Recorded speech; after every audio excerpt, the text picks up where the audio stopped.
Buenas tardes, señor presidente de la República, señora ministra del Interior, organizadora de este importante evento, señores de la mesa principal, señor presidente de la Corte Suprema de Justicia, doctor Álvaro García, señora presidenta del Consejo de Estado, doctora Lucy Janet Bermúdez, señor presidente del Consejo Superior de la Judicatura, doctor Max Flores, señores magistrados y magistradas de las Cortes Supremas, señores miembros de las Fuerzas Militares,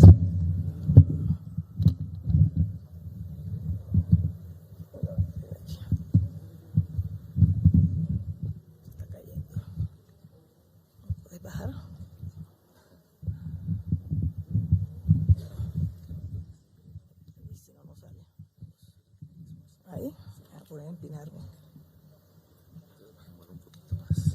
De acá.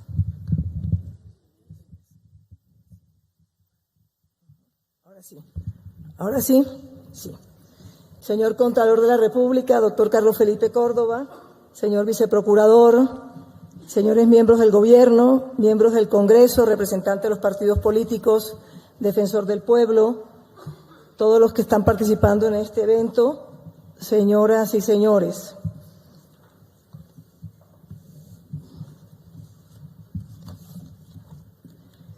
El artículo 17 de la Ley 1864 de 2017 hizo que, en virtud del mismo, el Ministerio de Justicia y del Derecho, en coordinación con la Procuraduría General de la Nación, la Defensoría del Pueblo, la Registraduría Nacional del Estado Civil, el Consejo Nacional Electoral, la Fiscalía General de la Nación, el Ministerio de Educación Nacional, la Sección Quinta del Consejo de Estado y la Policía Nacional formularan la política criminal electoral.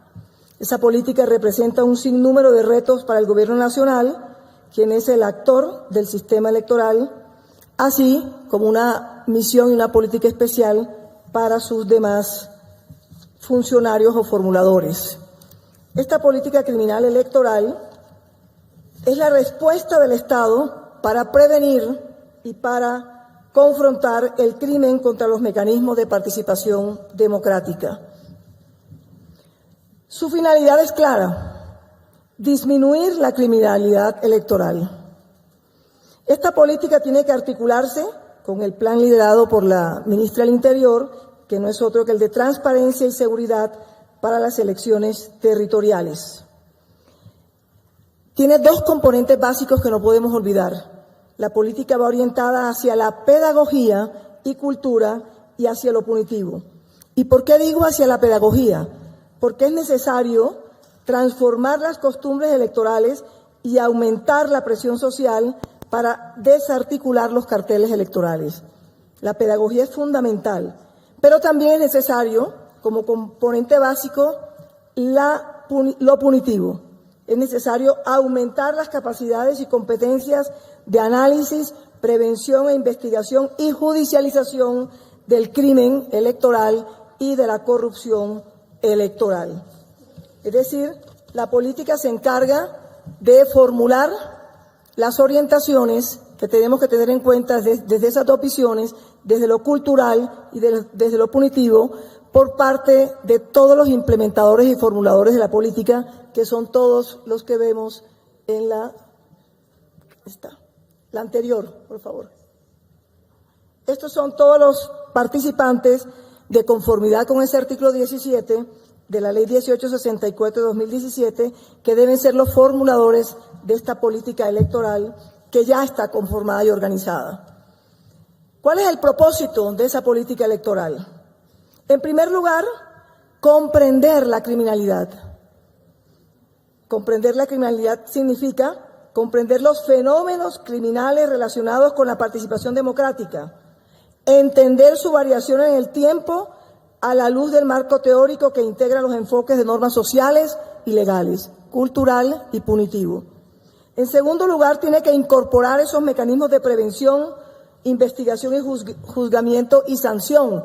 Sanción nuevamente que tiene que ser no solo judicial, no solo disciplinario, sino también social. Todo ese tipo de sanciones deben estarse actualizando y evaluando en forma permanente para poder mantener viva esa política criminal electoral. Y un tercer propósito de esta política es la de hacer visible el valor social del derecho al voto, el valor social de las elecciones y del derecho a ser elegido y a elegir, es decir, el valor social de la democracia en un país como el nuestro.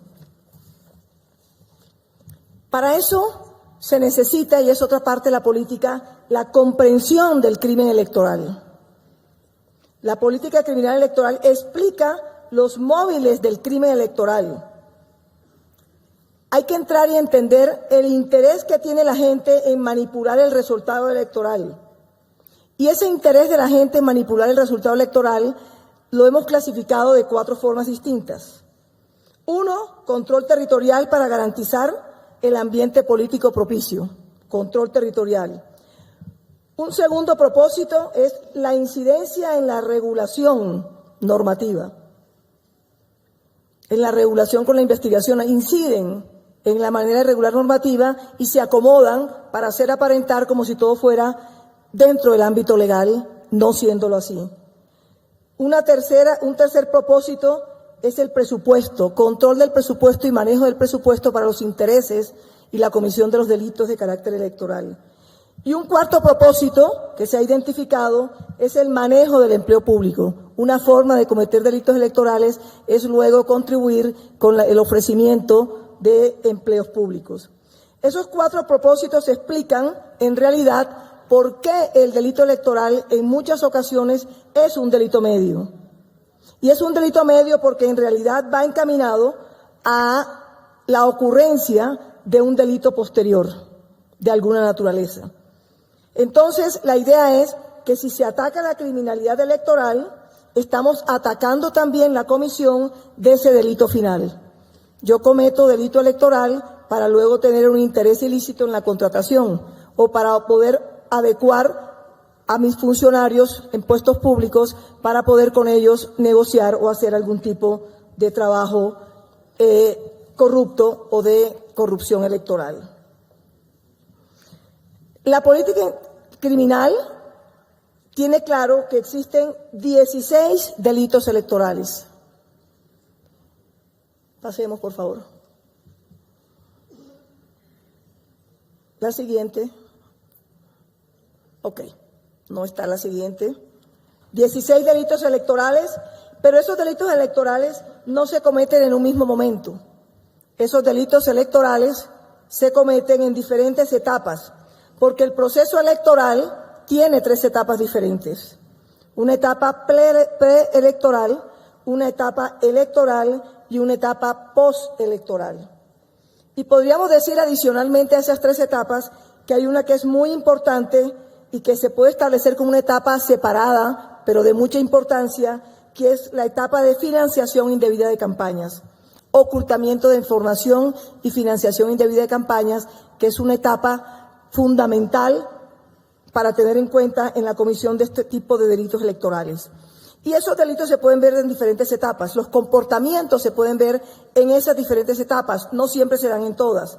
Por ejemplo, en la etapa preelectoral, que es la etapa inicial de actos previos de formación y registro de votantes, candidatos, testigos, jurados, conformación de comisiones, puede haber delitos o comportamientos relacionados con la manipulación de la decisión del elector. Puede haber comportamientos relacionados con la alteración de registros públicos. En una etapa electoral, que ya es el comienzo con las mesas de votación, con el momento del cierre de las mesas, se materializa esta etapa electoral con el ejercicio del derecho al voto, puede haber también comportamientos que trastornan las elecciones. O aún en la etapa postelectoral puede haber alteración de registros públicos. Esta etapa ya es las actividades relacionadas con el escrutinio, la elaboración de actas, los formularios y todo lo que conlleva a la finalización del conteo electoral. La normatividad colombiana, como les decía, tiene o contempla 16 clases de delitos electorales. Código Penal, crimen electoral. En la etapa preelectoral podríamos hablar de delitos relacionados con el fraude en la inscripción de cédulas, tráfico de votos, ocultamiento, retención y posesión ilícita de cédulas y denegación de inscripción, etapa preelectoral. En la etapa electoral podrían presentarse delitos como la perturbación del certamen democrático, constreñimiento al sufragante, fraude al sufragante, corrupción al sufragante, voto fraudulento o favorecimiento de voto fraudulento. En la etapa postelectoral podríamos encontrar delitos o crímenes electorales relacionados con la elección ilícita de candidatos, mora en la entrega de documentos relacionados con la votación o alteración de resultados electorales. Y en el tema aparte, pero trascendental de financiación, encontramos financiación o financiamiento de campañas electorales con fuentes prohibidas. Ya lo decía el fiscal encargado.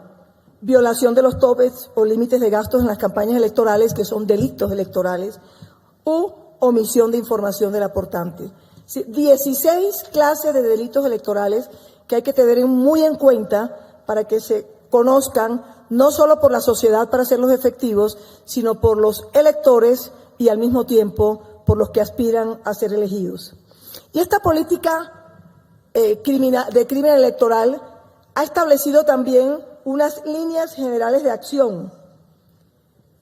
Han sido propuestas por la política de crimen electoral, líneas de acción que ya hemos visto en las diferentes instituciones que han participado y me han precedido en su explicación. Son una serie de líneas de acciones que por razones del tiempo no las voy a señalar, pero es claro que su objetivo es conocer, prevenir, investigar y sancionar el crimen electoral. Estas líneas de acciones deben ser establecidas y ya han sido establecidas porque ya la política está en movimiento por los diferentes formuladores y actores de esta política electoral, que fue una de las primeras filminas que les mostré. Es un equipo completo de instituciones que participamos en esa política.